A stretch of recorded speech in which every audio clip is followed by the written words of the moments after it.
What's your shirt?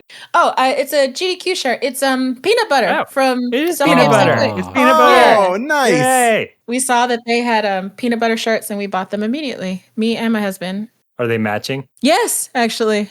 Wow. Maybe not this shirt, but we definitely have a shirt that I bought from GDQ that both of us have. I think it's a different one. I think the shirt that we both have is orange, and it's like a picture of like a stylized Shiba, and he's playing baseball. It's really cute.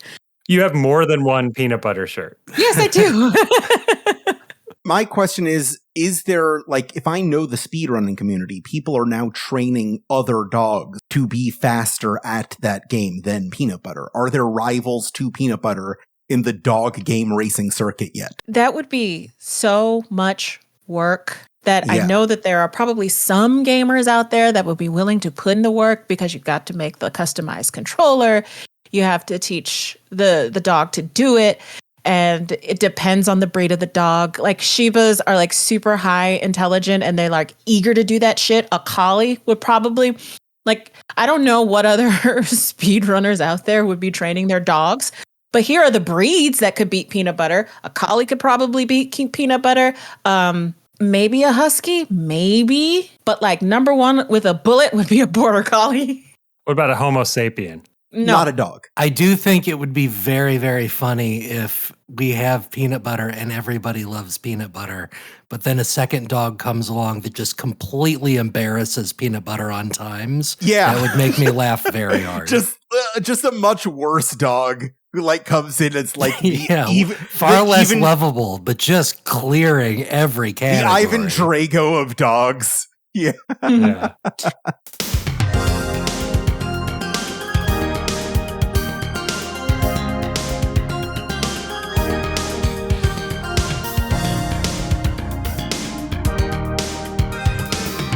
It's a Russian taunt! This is episode 406 of the Insert Credit Show, the only video game podcast where we will never ask our panel what they've been playing recently. I'm Alex Jaffe, and recently I've been playing Void Stranger.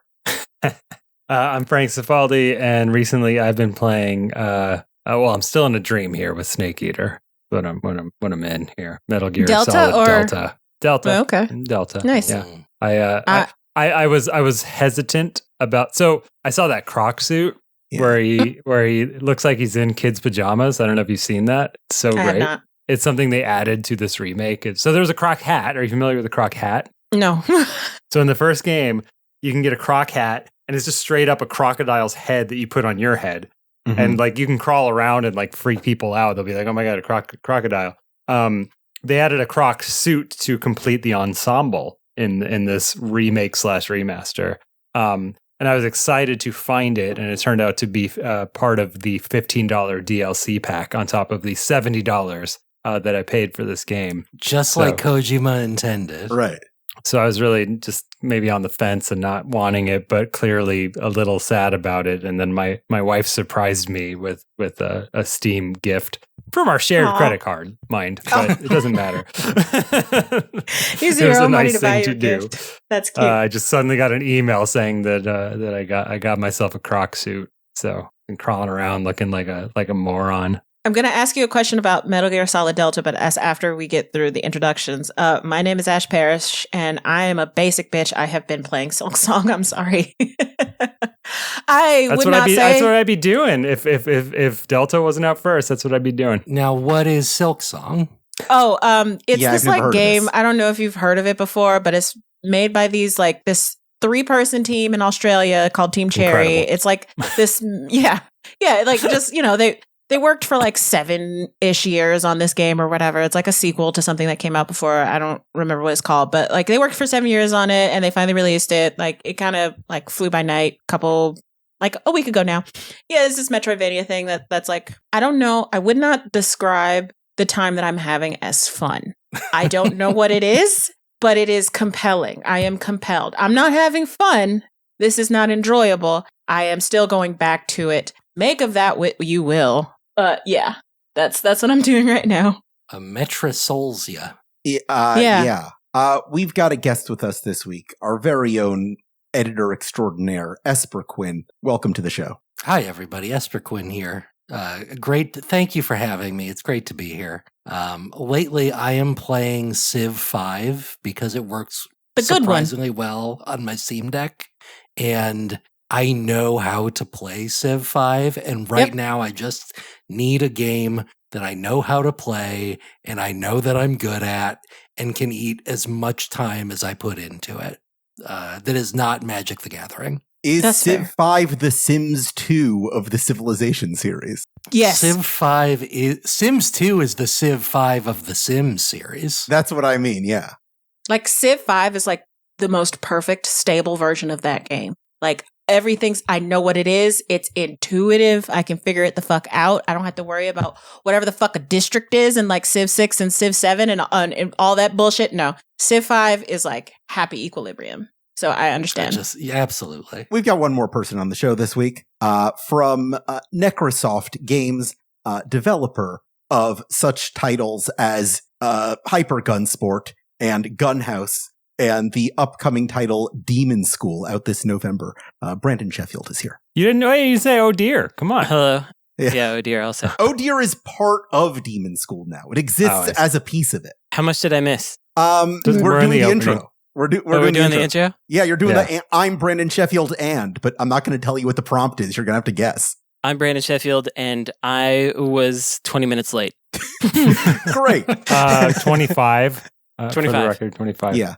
Well, then let's get right to it. We don't have a lot of time to waste. Wait, Ash had a question. Yeah. Oh, yeah. You had a question about Metal Gear Solid Delta. Yeah, so I'm going to do a lot of horn tooting. I'm only calling it Metal Gear Solid Triangle. That's what I'm calling it. I just call it all Snake Eater. I don't know. I've heard it stands for doesn't ever leave the airport. If Kojima was making that game, I think he would call it Triangle. I feel like that would be true to his spirit. But you think that would be his triangle strategy, Ash? Yes. So Frank, is there how far are you into that game? Pretty. Are you familiar with Snake Eater?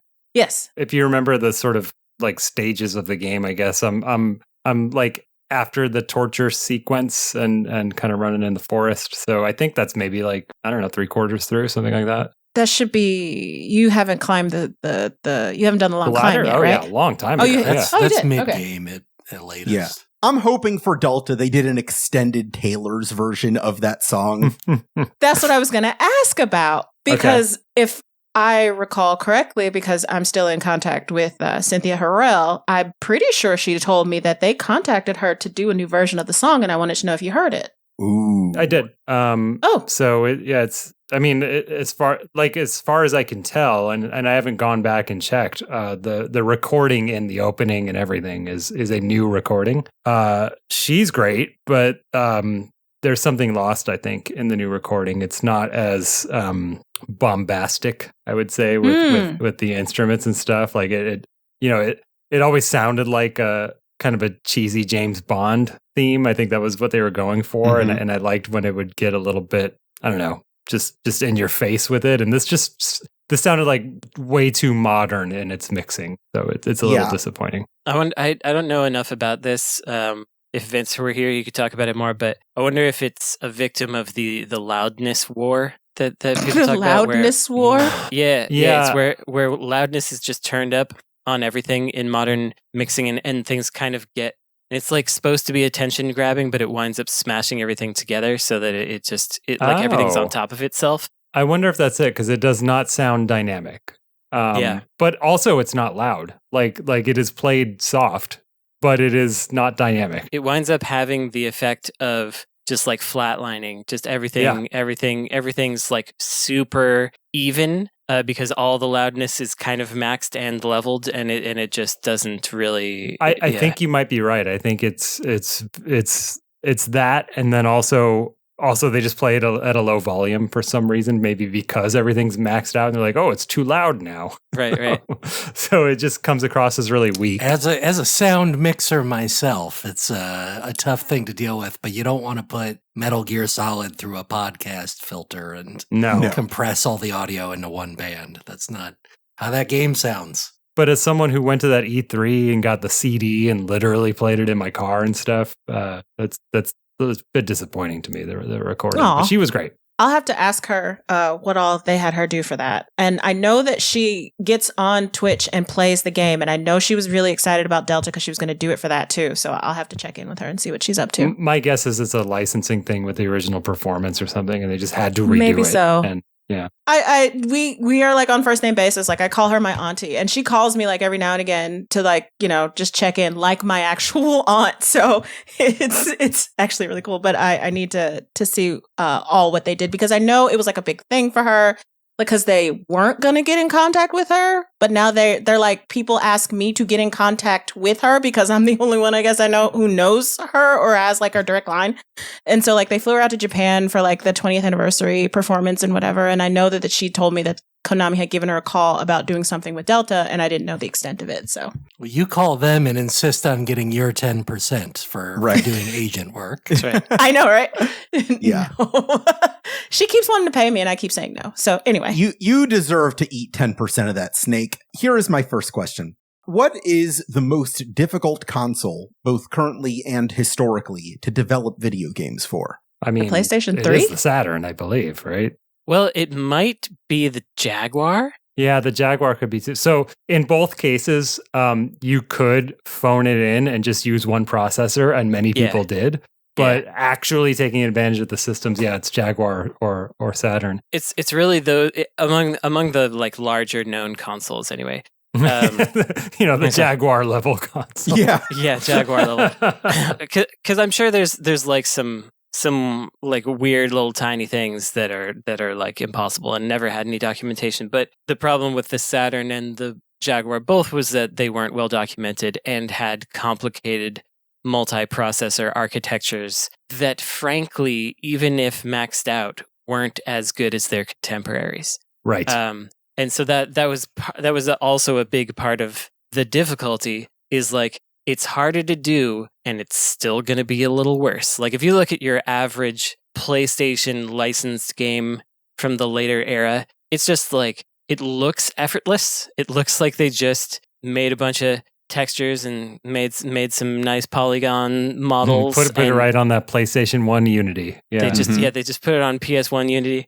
And the Saturn, whenever it looks good, you're like, wow, they really did something. And I'm saying this as a big time Saturn enjoyer. I love that Saturn. But it was a stone you had to squeeze the juice out of, that's for sure. And when they did, it was like, yes. But then you look at the most amazing thing on the Saturn next to a licensed game on the PlayStation, and you're like, yeah. What I put all this effort in for. Yeah.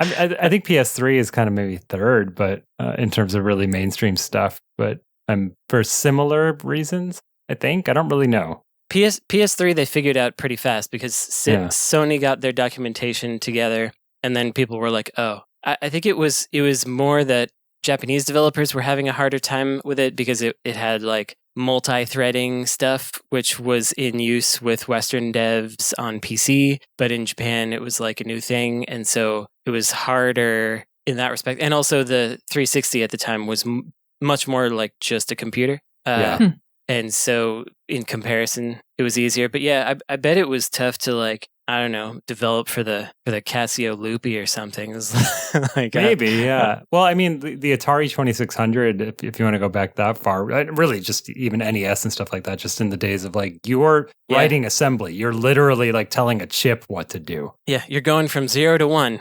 Space War mainframe, that seems like it'd be tough to make a game on. Yeah. I don't know. Probably not as tough as the Saturn.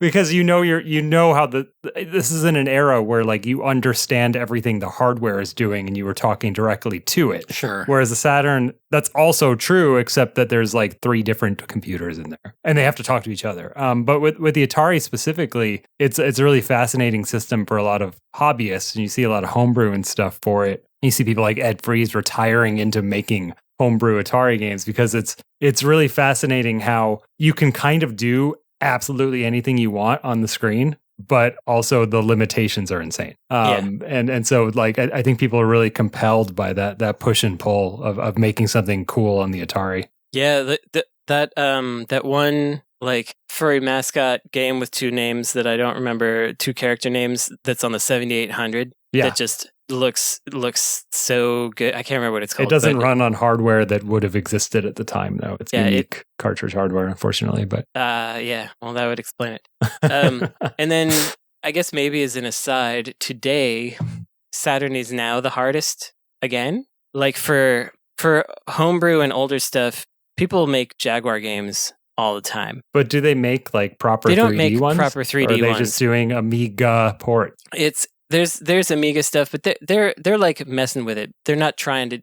But what I mean is like you can distribute it. Whereas Saturn games, you still can't author a Saturn disc, which is wild. It's very funny because the Dreamcast, one of the Dreamcast's big downfalls was the piracy. At least that's one of the common thoughts. But if they had just done what they did on the Saturn, the Dreamcast wouldn't have been cracked until like 2010. So do you know, I have a vague memory of finding this maybe earlier this year, but do you know that actually legally they opened the Jaguar? Like it's a system that you can publish games for legally? I think that didn't that happen. I think like Hasbro really did that. I think like I think it happened really early. Yeah, and that's like why it happened like after the effective death of the system, and they went, well, we're not using this anymore. And they formally, and I don't know, like I would love to know the story of like how this got here because it's really interesting. Like they said, they basically admitted we're not going to make money on this thing anymore. You guys go crazy. Yeah, well, I had always wondered if it happened after the Dreamcast, after Sega soft did it with the Dreamcast, but I don't know. Yeah, we're out of time. Oh, I don't care. Go ahead, please keep talking. You want to spend a credit, Frank? No. You got 4. Okay. No. Here's my next one. But people don't get to know. I'm sorry, that's the format of the show. What is the most common thing to change in a video game's first sequel? The name. Yeah. Show me the name. Next question. Okay. Did you have more to say about those consoles? We answered the one question, so we can go back and finish the answer to the other. That's fine. I'm okay with my riddle. Yeah. I wonder if this is a Borderlands 4 question. More guns, bro. Oh, Borderlands? 30 billion guns. Yeah, Borderlands. I like that. I like that a lot. I feel like it's super common that they take away all the cool stuff that you got at the end of the first one. Yes, and make you start over from the beginning. That's true. Yeah. Yeah. I mean, I guess they do that with this too. But you're not the same people. Is that a change, or would it be more of a change if you started with the stuff that you got in the first game? Doesn't like Metroid, one of the Metroids start like that, and then they like sometime then they take it all away from you? Yeah, they all do that. Yeah. They start with all the stuff, and then you don't even get to use it. Like, how come I can't fucking screw attack the minute I get out of the thing? That never happens. You can. Yeah, you usually can. Like Super Metroid and Metroid Prime. Like when you start, you have all of the stuff, and you can play with it. For like, not in Super Metroid. Really? Oh, well, am I misremembering? Okay, they start you off and gas you up to make you feel cool, and then they strip it all away and say, you are not cool. Go become cool. Oh, that's officially what separates a Metroid from a Metroidvania. There it is. Except that, Symphony of the Night does that. Yeah. Except the Vania part, yeah. Yeah, it totally does it. Well, maybe Symphony of the Night is also not a Metroidvania. The hottest Metroidvania take of all time is that Symphony of the Night is not a Metroidvania. Not a Metroidvania. Well, people would say it's an Igavania, so I would say another common thing is to smooth out some UI problems. That's a pretty common one. Is to smooth out some UI problems, change the way that saving works. Is another kind of common forward move, like from your Resident Evil sequels over time, or even how the Yakuza games do it. It used to be like all these button presses, and now it's a lot more simple. That kind of stuff. I'm going to assume an internal one, which is project a lower development cost and then go over budget. Oh, I bet. Yeah, that's funny. But that wouldn't be a change. Yeah, I feel like that's consistent. Yeah. All right. I don't know.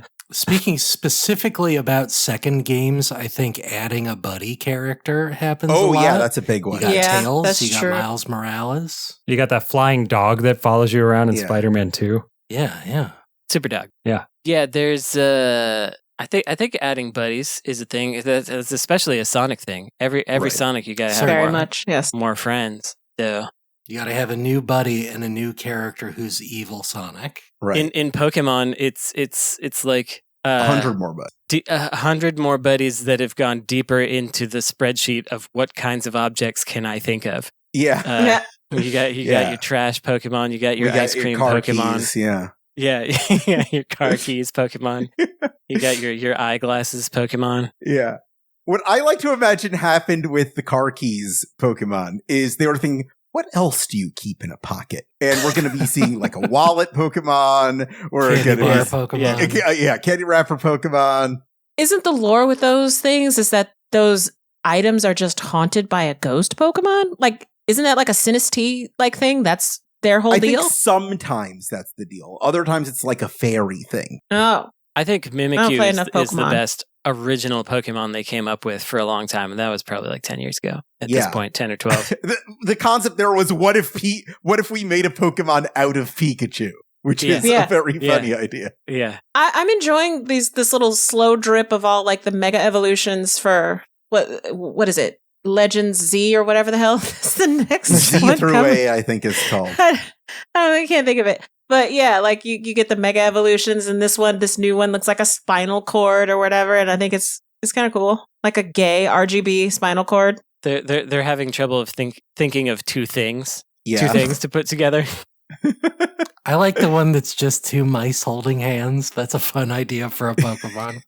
And there was like something really cool with the naming convention, like as you went up that evolution chain, and I can't think of it now. The joke is that they have a kid. I think that's the only thing that who cares. Do you remember Blue's Clues? Do you remember Mr. Salt and Mrs. Pepper? Of course. And how they had Paprika. Do you know them bitches have like 5 kids now? They're fucking quiverfuls. Like, what the hell? Like, they've got this is spicy chili oil. Yeah. They've got like sage and like thyme, and then they've got paprika, and then they've got like a set of twins. Like, they have too many kids. Yeah. Calm down. Those shakers can't stop shaking. I've got another question for you.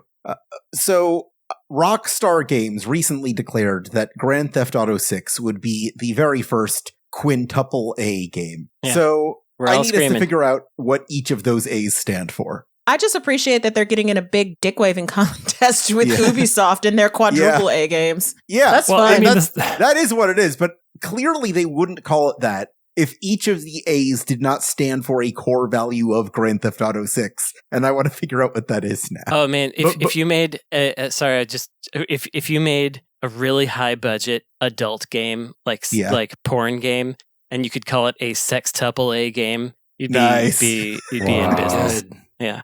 So fill me in, because I've not clicked. I've seen this go by. Yeah. I've not clicked anything. I don't do that. I don't click anymore. That's not true, but was it said tongue in cheek is what I want to know. Probably. Like, it has to be Rockstar, right? Yeah. I think that the person who said it was like not even at Rockstar. It was like someone at Devolver or something said this. What the hell? Oh, if it's Devolver, then definitely tongue in cheek. Are we for real in a situation where none of us has actually read this? We've all just seen the headline. I think that's what's happening. I think that's what's happening, and now we're going to pretend it's real. I'm looking at it, and it was it was someone at Devolver. It was Nigel. It was Nigel who said GTA 6 is a quadruple A game. So it's not. Thanks, it's not even. It's not even from Rockstar. It's not even from Rockstar. God, approaching so the dumb. question seriously, I think it's safe to say 2 of the A's stand for action and adventure. That gets us down a third of the way. I just want to collectively apologize for all the journalists and former journalists on this podcast. That Brandon, your apology corner usually comes at the end of the show. I know, there was a but we got to do it for now. it. we didn't even check whether this was something real before talking about it. It's still fun. I've had a real shit week, Brandon. Okay, give me some slack here. one of the A's. Well, no, but all of us. I assumed it was real until I just looked it up. Yeah. This is why I'm on the show this week, is to act as the person who knows things about the game industry. You're the fact checker, Esper. Sorry. So anyway, one of them's anger. I like that. Anger's action, good. adventure, anger. The other one is obviously auto. Yeah, auto's got to be auto. Yeah, we're down one. So now we need one more. All about the cars. Maybe adult. We're getting hot coffee back in there. Yes. Okay, that'll do it. Yeah. It's an adult auto anger action adventure. We got it. Yeah. That's wow. it. Yeah. Nice. Good work, everybody. Got the episode title locked in. Is that automatic anger or is it automobile anger? It's automobile anger. It's like drive angering. I think it's aware of the pun, though. Yeah. Yeah. Yeah. So about those consoles, I hear some of them are hard to develop for. I would be surprised if they could remember where you left off in that conversation. The thing is, though, if Jaffe had actually done the research and asked the same questions, he would be making plans for Nigel, and that's not something we want to do. That's true. We don't want to do that. We don't know what's best for him. This is a joke that I can enjoy and understand. This is not a joke that I understand. What am I missing? It's a 80s song. Yeah. Oh. Making plans for Nigel. By XTC, and also it's a 1979 song. Sorry. Oh well, that's close. While we have a moment, there was something that I just wanted to mention because I rewatched Blazing Saddles. Oh, fun. And you may have heard there's been a lot Is of it racist? It's probably racist. Talking discourse. I've heard about, you can make that movie today. It's hard to say whether it's racist because there's a lot of hard GN words. There's hard R's in there. Yeah, hard R's. But hard R's, hard G's, a lot hard of hard everything. R amigas in that movie. But it was intended to be combating and making light of racism or like making insulting racism, I would say. But anyway, so there has been, as you said, Jaffe, a lot of talk about whether you could make that movie today. And you know what, Jaffe, you really couldn't. And I'm going to tell you why. First of all, you're not Mel Brooks. Second of all, where would you even get the money? Right. Third, like half of the actors are dead. So like, I think it's presumptuous for you to constantly be asking whether you could make this movie because I just don't think you can, Alex Jaffe. My favorite answer to this question was when they asked Mel Brooks about this, and his answer was, "We couldn't make Blazing Saddles then." Yeah, I mean, Richard Pryor was involved in the writing and stuff. There were people involved. Although when you watch like making ofs and things, it's all a bunch of old New York white fellas talking about how they made this movie. But one of the main antagonists, he has a little interview where he's like, "I was so uncomfortable saying that word so many times. I just couldn't." And he's saying it in his deep Southern accent, which he was not affecting for the film. He just had it. It's quite something. Anyway, that was my tiny little joke. We can move along now. Actually, we're out of time, so let's go right into our break. We'll be right back after a quick break. Squad-a-la! We're off!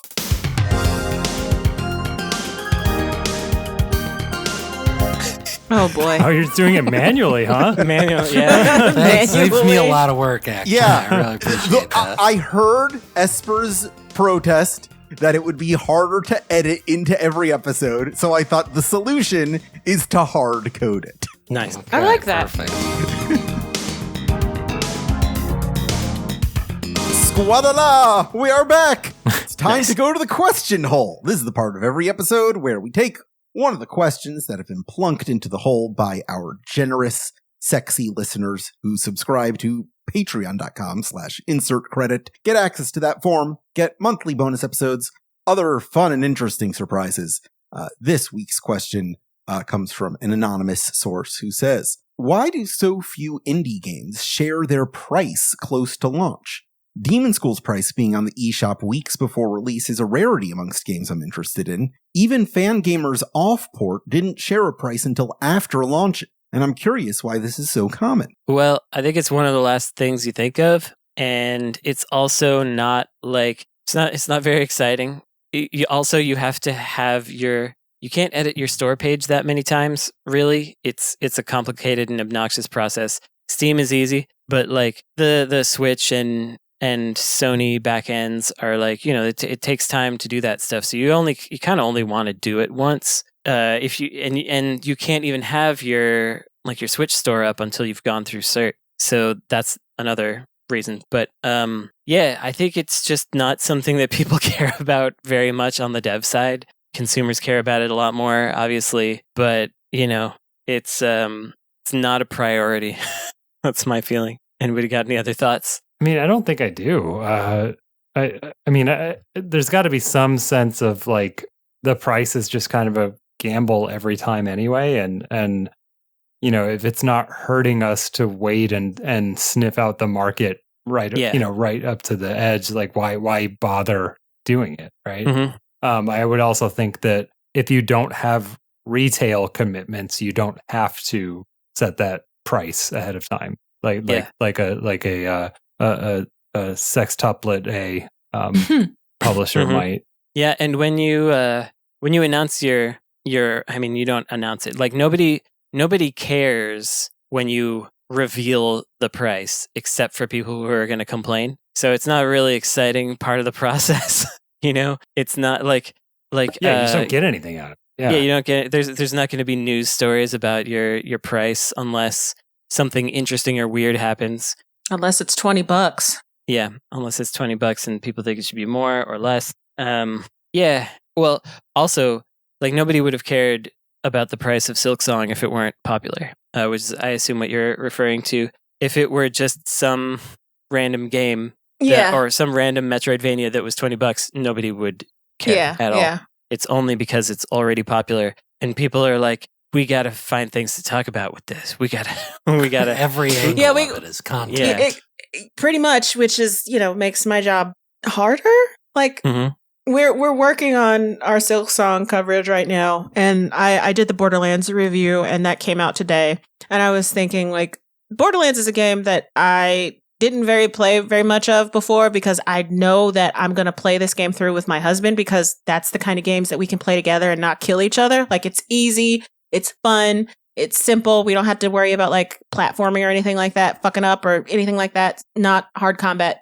Easy for us to go through together. And there's not very many games where we can say that. So I didn't want to play too much of it because I wanted to save that experience for going through that with him. And I was thinking about like writing another blog about it, like talking about the co-op experience. And my boss was like, I'm into it, but I worry that, you know, we're losing the window on Silksong because that game came out a couple weeks ago. People have been rushing to get their reviews up. And we at The Verge have been like giving ourselves time with it. Well, if you're going to give us time and not give us a code beforehand, then we're going to take our goddamn time with it. And now we're like running out of time, even though theoretically we have all the time in the world for it. And I'm like, shit, I don't know what to say about this game just yet. I do, but I don't. And and because this game is so popular and we want to attack it from every angle because we have to capture that attention, it makes it difficult to break this down into the minutia. You know what I mean? Like it does make your job harder.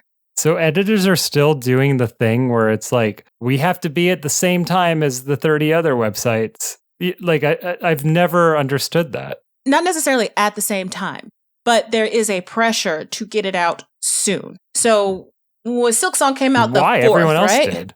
No, because it's like during the time when it's perceived that people are voraciously hungry for news about Silksong, so they want to. Right, but it's such a bad gamble to be like, we're going to get the page views that everyone else is going for. And I don't think it's necessarily page views. Not anymore. Okay. It used to be, not anymore because of Google and search and all of that stuff. Like, yeah, we still play the SEO game, but that's just not really as important anymore because it's not important to Google anymore. That's just not how I'm it gets interested. What is the business then if it's not page views? It's subscribers. So at least for The Verge right now. So the object of the game is to have as much deep analysis as possible, as fast as possible to justify putting up a paywall and asking people to give us money for this kind of stuff since we can't rely on Google and ads anymore. And so now the pressure on us is to find as many ways to attack a certain subject as in-depth as possible.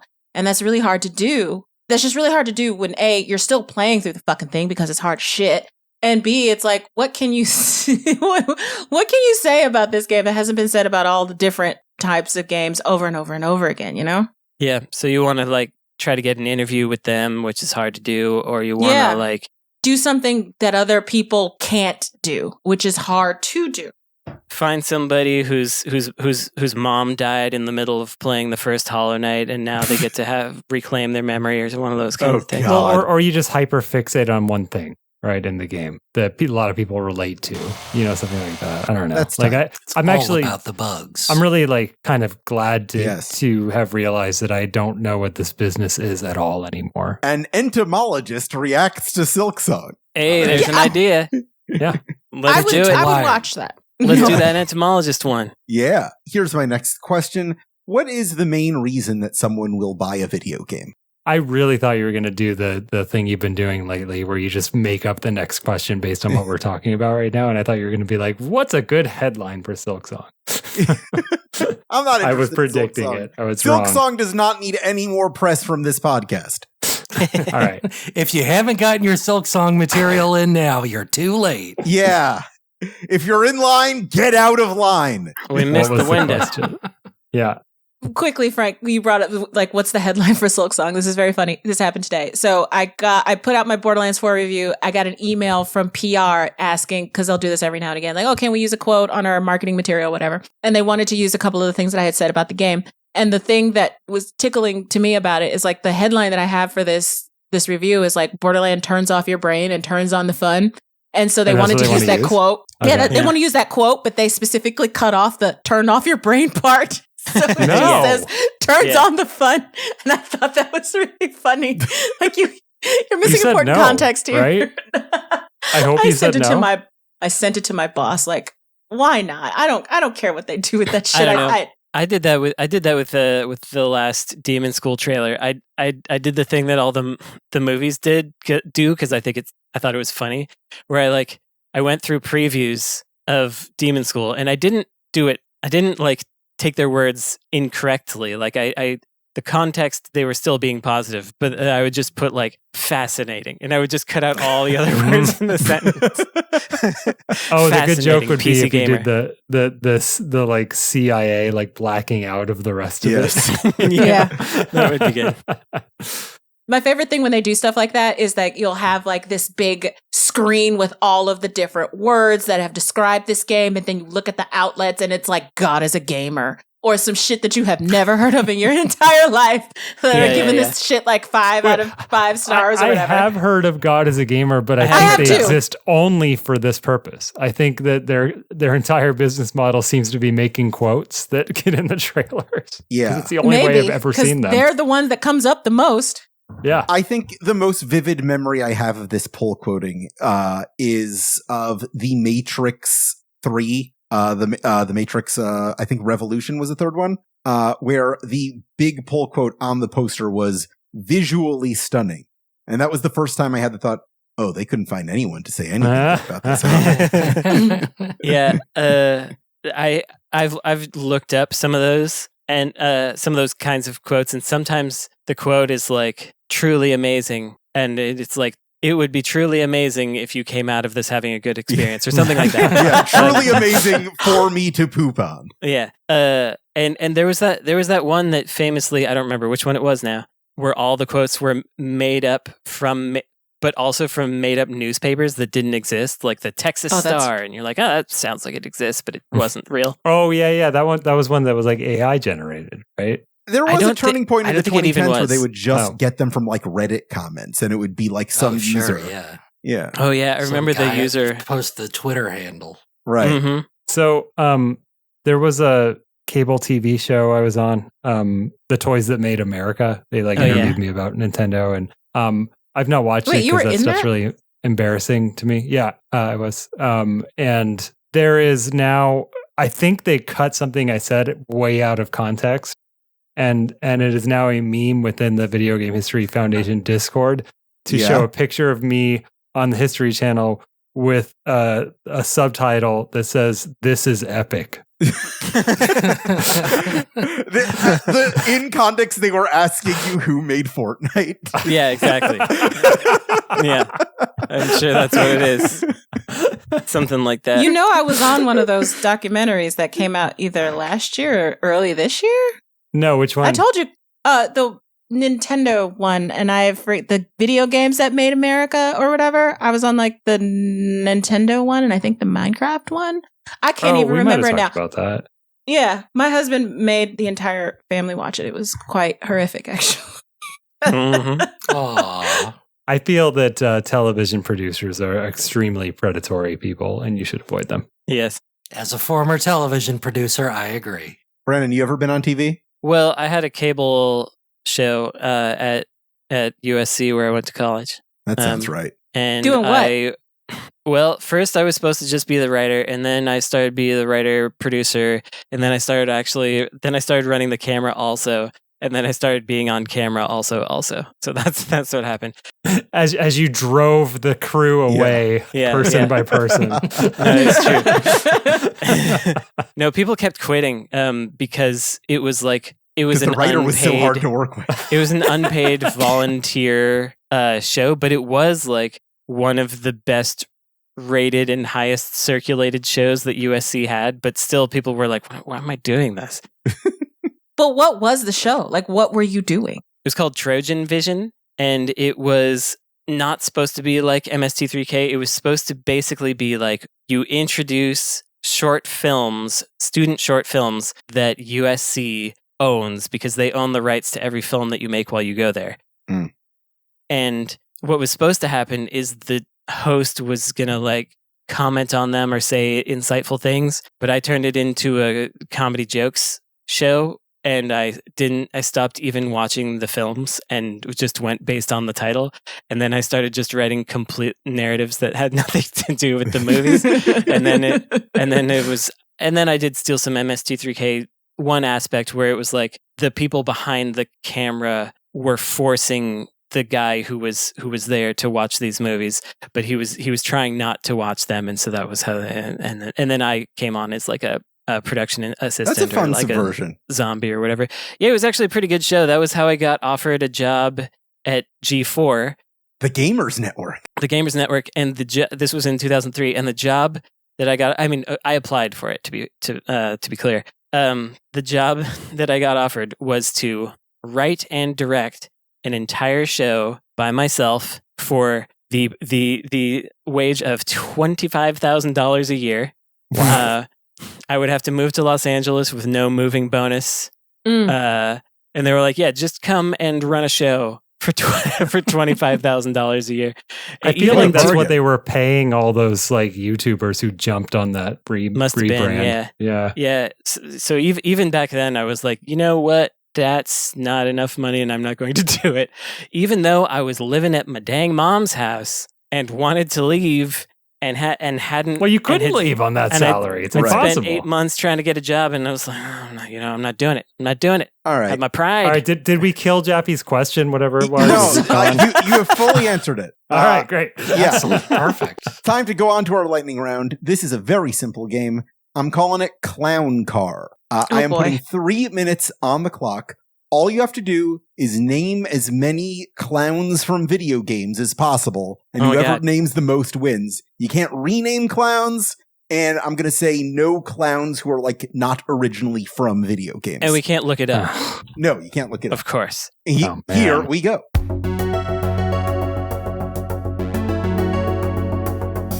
Nights into Dreams. Nights and Sweet Tooth. Riala. Yes. Riala is also in Nights. Mm-hmm. And also a clown. Isn't the little guy from the first Hollow Knight? Haven't I seen a picture of him with like a little clown nose on and shit? That's just an unlockable. That doesn't make him a clown. Yes, it does. Balan? Is Balan a clown? Can we count I will that? count Balan as a clown. Okay. Yeah, I think he's a clown. I will count your little bug as a clown too, Ash. Yes. Whoa. Wow. Okay. I'm gonna count. Aren't all of those bad guys in Sonic Mania clowns? That robot crew. Oh yeah, that, there's a bunch of those. Sure. The clown crew. If you knew their individual names, I would give you credits for them, but I'm just giving you one overall. All right. Yeah, I'm going to go with the OG, Mr. Do. Mr. Do, that's who counts. I was trying to think of. Mr. Do. Yeah. I couldn't think of him. Glover looks like he could be a clown's part of a hand clown to me. No Yeah. points for Glover. Glover. That could be anyone's glove. It's worth a shot. Snackson Jackson. Is an Okay. arcade game. I trust him. Yeah. We're all tied up at 2 each. Can I just say circus protagonist on the Atari? I'll allow it. Okay. Damn it. No, I thought the protagonist of Circus was the. There's no clowns. Circus. Not. Yeah. Okay. So I was thinking of Zookeeper. They're acrobats, but they might as well be clowns. It's up to I don't think they're interpretation. clowns. I'm No. gonna ask the They're old not. men on the show. Did Bozo Wait, the Clown we don't ever have get a time. video game? Bozo the Clown wasn't originated as a game, so he's outside the rule set. Ronald McDonald's Treasureland. He outside of also video games. originated outside of video games. It has to be outside created for video of. games. I forgot. Yeah. Okay. I'm gonna call a bard a clown, so I'm gonna say Dandelion. No. No. Bards Oh, are not come on. clowns. He is Bards a aren't comedic. Bards are not clowns. They're two separate classes. Yeah, it's There's a something clown else. that gets like butchered and his limbs get spread around in Baldur's Gate 3, but I don't remember. That is the name. true. That is I need true. a name. I remember that. And there's like horror Yeah, I'll count clowns, it. and I can't think of any of them. Yeah. And Esper already there's said Sweet Tooth. there's one in Clay Fighter. Yeah, I was Yeah, I trying to can't think of remember his video name. game fighters. Yeah. That's where I'm stuck. That's one of the characters who is Frank's to keep. Oh, wow, that's mine. Okay. Yeah. I can't remember if Circus Charlie is a clown. I feel like he has a clown hat. I'll verify. Clown check on Circus Charlie. I'm doing a clown check on Circus Charlie. Circus Charlie is 100% a clown. I Okay. make it a point to avoid clowns because fear. Damn it. Yeah. This is we only not have fair. 3 minutes. Yeah. God, 17 seconds. 17 There's seconds. so many clown boss enemies. Yeah, just I know just it. can't think of any of them. Oh, the clown boss in Liza P. There's got to be one there. what's I his know name? that there's. I don't know. I don't know names. Then you I don't can't know These do people's are it. names. clown names. I'm gonna say Revolver Coco. Ocelot is a clown. I'm saying Coco. We are out of time. We have a tie between Esper and Frank. Shoot out whoever names a new Jeff- clown first Jeff, wins. you have to look up Coco video game clown. Yeah, I see Coco the Clown. That's one. No, Nice. Unfortunately, I just you're knew there still would be behind. one. I got nothing. I just knew there would be one. I Yeah. don't need to be involved in the tie. I just Yeah. wanted to be just wanted to be right. Brandon wins. No, Brandon does not win. It's got to be Frank or Esper. Frank, Clown I- Man from Mega Man. Thank I'm you. assuming I there's was a Oh, clown. there we waiting for go. Clown There is. Man. I There don't is. know Mega Man at all. That was Mega Man purely 8. shot in the dark. I Mega Man call 8. shenanigans. I do not think that the Clown Man the is stick 100% a clown. figures in Circus are clowns. I think if you look up the box art, they're trapeze Yeah. artists. Let me oh my check. god, you guys. I think I won this. All right, we got to go to the tapes. Oh wait, No, no. let's go I to the guess tapes. I don't count anymore. Voldo. Voldo is not a does have- clown. Voldo's a is not a fetishist. clown. Voldo is Voldo like is a a freak. Folsom Street Fair. Yeah. You know, these are trapeze artists, or Yeah. they're like, yeah. Okay, Those Frank. are Frank clowns. shot. Frank wins. Frank, I'm giving you the win. Congratulations. There's a clown on the box. Yeah. That's the clown I was talking about. Oh, That's the is he? actual protagonist. There you is the go. thing. That is not the protagonist. No, it's some no, guy in that- a basket. Obviously, the story is being told from that clown's point of view. Frank. Also, okay, if that's fine, then how come Esper didn't have to name the clown? And we had to name the other clown. That's know true. what? clown doesn't have a name. Yeah, it's a nameless clown. If the You don't know clown that. had a name, I would ask for the clown's name, but it's the clown from Circus. But the clown isn't in the game. Clown's This on the is game. really good radio. What we're doing right now. I love it. bet. I love it. People are loving this. I am giving Esper the credit. I'm gonna do the nice thing and give Frank my credit so that he has to feel bad every time he looks at it. All right, congratulations, Frank. You get to come up with a question for the opening of next week's episode. Well, I thought I'd just get a credit.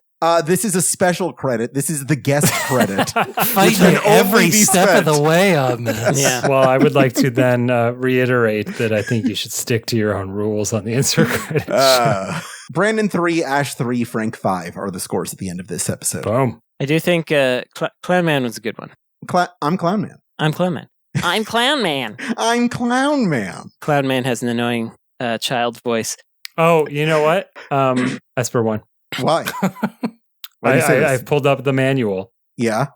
You must pop balloons by catching a clown on the teeter-totter and bouncing them up to the balloons. Oh wow, look at that. There you go. Swish. All right. And there's Brandon no 3, name. It's just a clown. Ash 3, Frank 4, Esper has a credit. Yay. There we go. I think I actually have a couple. I might have one or two already. Yeah, I think you've spent them. All right, I'll take it. Oh, these are words to live by. After 5 clowns have crashed, the game is over. Mm. Put I it love on my it. tombstone. Yeah. Try to touch Yeah. all booty. Another part Okay. of the canon. Recommendations. Recommendations. I got some weird ones Esper, this cut all time. of this. Cut this whole episode. I like this episode. We're just like Nah, I shooting think the it's shit good. for It's most good. of it. It's fun. If you want to watch a bad competition show where you'll probably still like the characters, but the rules of the game are really bad, check out Final Draft. Japan wanted to do a physical 100 type game, but they did not think the rules through. And like the first people that go out of an actual competition do so because they didn't touch a button hard enough while they were like doing sit-ups. And most of them are like individual challenges, so it's just a bunch of people grunting in silence. It's really yeah. it's not very good. So you can give that a watch. Also, if anybody who works for Capitol Records is listening right now, you should release Tracy Spencer's Naturel album from 1993. It's finished. You own it. It's good. Release it on vinyl. Surprise some people. She's really good. This was to be her third album. They just sat on it because they closed their urban division, and it's a really good album. And it's done. Just freaking put it out. Just put it out, guys. So that's I'm maybe 32 years late on this one, but that's what I have. That's what I have to say about that. I love Apple Records. Get on it. The time of like our lives when urban was just a nice way to say black people. Yes, it's just so embarrassing. It's so or embarrassing. Ethnic, urban, yeah, ethnic, inner city. Yeah, that's fun. Yeah, I love that. Yep. If you want to watch a good competition show, the Great British Bake Off is back, and that's back. fun. It's back. Who's hosting that now? They keep changing it. It's still Noel and the black lady whose name I don't remember. Whoa! I know, it's bad. It's your job to know the names of every black person. On TV, kind of, yeah. She's great. I love her. She's a great addition. I appreciate that she replaced the guy that was working with Noel, who went off and did other things. She doesn't have the range. That guy. Can't think of her name. Another good show is what is it called? Wild Card Kitchen. That's on HBO. It's a Food Network show. That one's fun. It's like, I don't know if you've ever watched Cutthroat Kitchen with Gordon Ramsay. Good Eats guy. Yeah, no. Cutthroat Kitchen is with Gordon Ramsay. No, it's the other Good Eats guy. Oh, it's the other one. Yeah. They the rebooted Cutthroat Kitchen with another like Top Chef person, and it's not good, but they made like another similar show to that that's also a Food Network show. It's called Wild Card Kitchen, and it feels more like a Cutthroat in the way that the new Cutthroat doesn't. So that's fun. Those are my recommendations. I could recommend to you, Ash. Have you watched Guy Fieri's Tournament of Champions? Yes. Oh yeah. We hop on that shit every year. I didn't watch it until now because I just assumed it was going to be bad, but it's a very fun one, and that is a show where the rules improve over time. They actually do get better, which is cool. The rules aren't terrible to start with, but they do workshop it and get it better. But it's a fun thing where it's like a one-on-one competition, but they have a randomizer where they randomize but it's actually just Guy Fieri like turning a big putting his bunch finger of on the scale sometimes. Yes, and sometimes he just like moves it up to where he wants it to be. But it's like what type of main dish they'll be cooking, what the style is, what utensil, what kitchen products they have to use, like a microwave or a Madeline or whatever. Yeah, and then like one wild card shit. Yeah. Another good one is 24 and 24, where they lock a bunch of chefs in a room for 24 hours and they do like competitions like straight through. That is a fantastic show. That is a fun Bauer watch. is hunting them the whole time. Essentially, yeah. I watched the season of Great British Bake Off before Alison Hammond, which is her name. Thank you. And every joke with the other guy she replaced when they like cut to him is about how much he doesn't want to be there. And then when he comes off the church, like, oh, I guess he was serious every time. He really hated being on that show. Frank, do you have anything? Let me think. Might be more of a like question. So we like putting on shows that just do not matter and you can talk through the whole thing, which maybe we're talking about here, right? But it's kind of a social I thought you were talking activity. about insert credit. Yeah. No. But you know what I mean? Like I kind of like that social activity, but it's still we're on the couch in like our pajamas, like and the TV's feeding us, So our big one right now is Antiques Roadshow. Oh, put that on. And just like talking about some old trash someone brought in. Like you're like predicting what it's worth and stuff. And that one's pretty good for that. And I'm wondering if anyone else has recommendations for fun stuff to put on like that wouldn't piss me off like a heavily edited cable television competition show would. I see. We do Great British Baking is not among them, but like Food Network stuff is. We do use the physical competition shows for that kind of thing here in this household. So like Physical 100 and stuff. But I would say a good one that is cooking oriented is Crime Scene Kitchen, which I've recommended on the show before. Oh yeah. Crime Scene Kitchen is great because it's you watch all these people trying to figure out what was made, and they're getting all the clues, and then you can try to figure out yourself what was made or who might be right. It's pretty fun. And then there's a season where there's two people on there who look like their brother and sister, and they're like really creepily religious. And then the host Joel McHale is like, "You look like your brother and sister," and they're like, "We get that all the time." He. It's very odd. They really do. I have a very sincere recommendation. Just change directions for just a little minute. Okay. Esper and I are full-time freelance, which means we don't really know where our next job is going to come from at any point.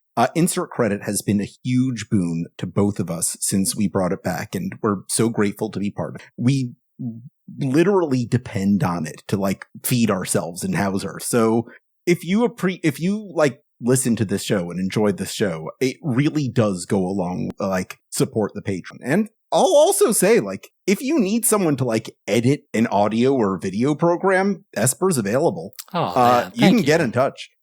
Wait, I literally didn't know that. Yeah. And, okay. I'm good. Yeah, I got you. All right. Yeah.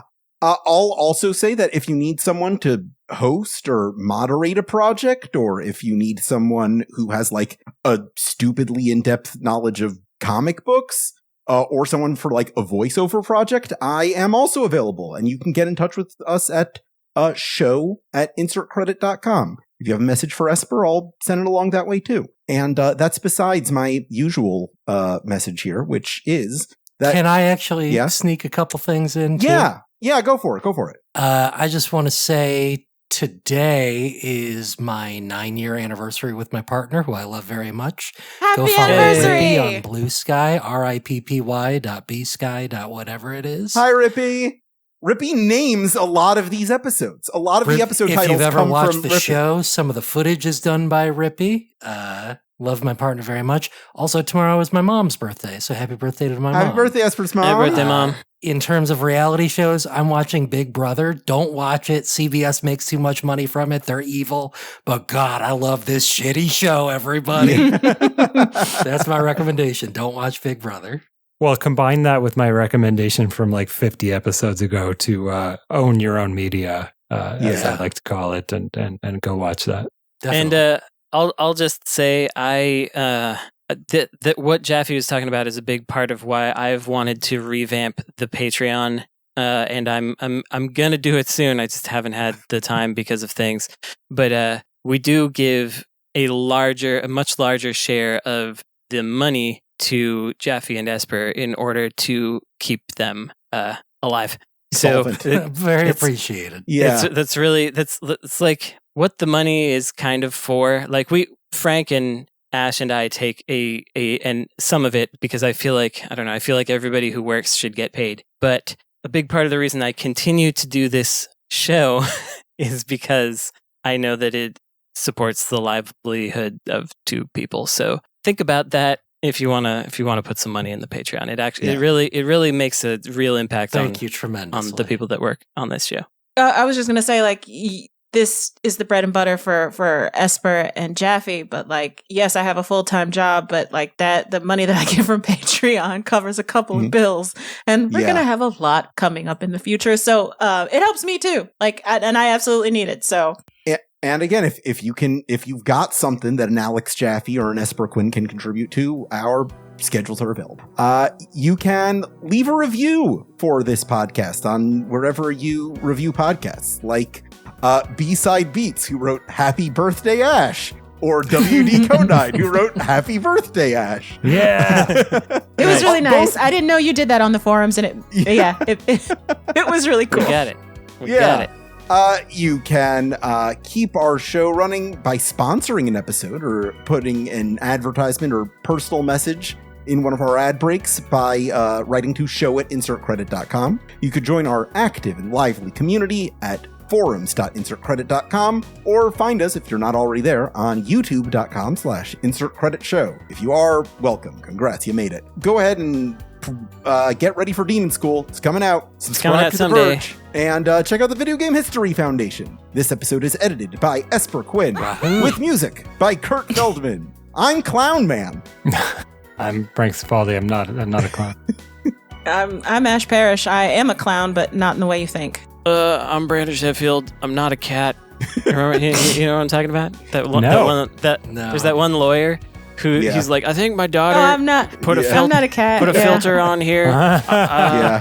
We're trying to change. I do it. remember this. Yes. That's one of those early COVID memes. Like, I'm ready to proceed. If you are, I'm not a cat. It's very funny. If you haven't seen that, look it up. And I'm Esper Quinn.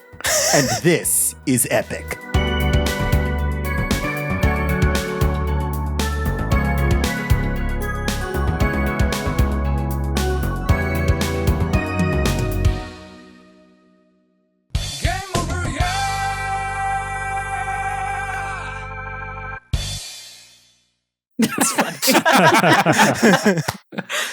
I was just saying in the host chat that is the most menacing that I've ever seen Frank, and I think it's the fact it's the red and the fact that you're not wearing your glasses. Like you look so much more menacing without your glasses. Yeah, I mean, and that wasn't on purpose. It's because let's see, you see how like I'm getting that blue reflection in my glasses right now. They just could not get rid of it. So I just had to be blind. Actually, I brought contacts in case that happened, so I could see fine.